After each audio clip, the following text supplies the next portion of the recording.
ombal man nimbe kene de kaw ambe min fo tora were tanka de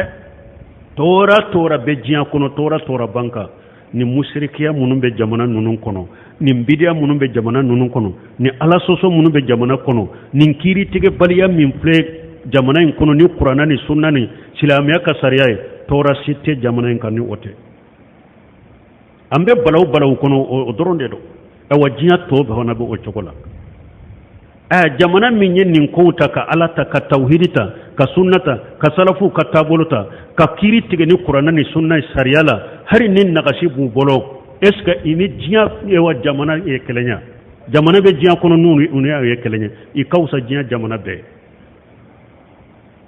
ube lafiya la katime jiya jamana beka ube balu chogo nyuma na katime jiya jamana beka ube hera la katime jiya jamana beka ube hakili sigila katime jiya jamana beka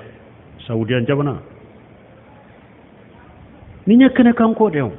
saudiya jamana ye tauhid minta nur matilun ke kenaye uye sunna minta katugu qur'ana ko katugu sunna ko ka ala bato abarutogo nyuma na sheko hakke hari nakashi be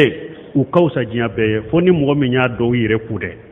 ki yere nege ko e kausiya u kausa jiya be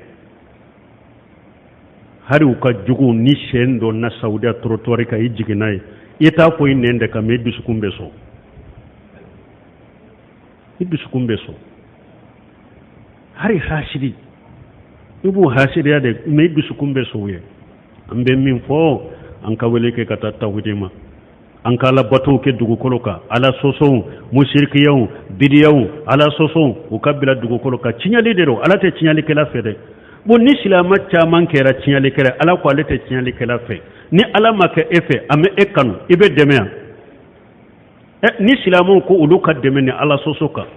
anya ko chogo mi jamana side te ni kaburu te keneka ni sanke bala sanke te min tala ewa ibasoro ewa kogo jolem bala ubasoro be bon jolem bala ube ibasoro misiri be do tala jamana site ni ote keneka fo saudiya silamu nyabe sumani na chogo nyate siga sumani kan ni chogola donc kana cinyali ke ko I kana cinyali nyini dugu kolo kani kana fole ala te cinyali ke lafke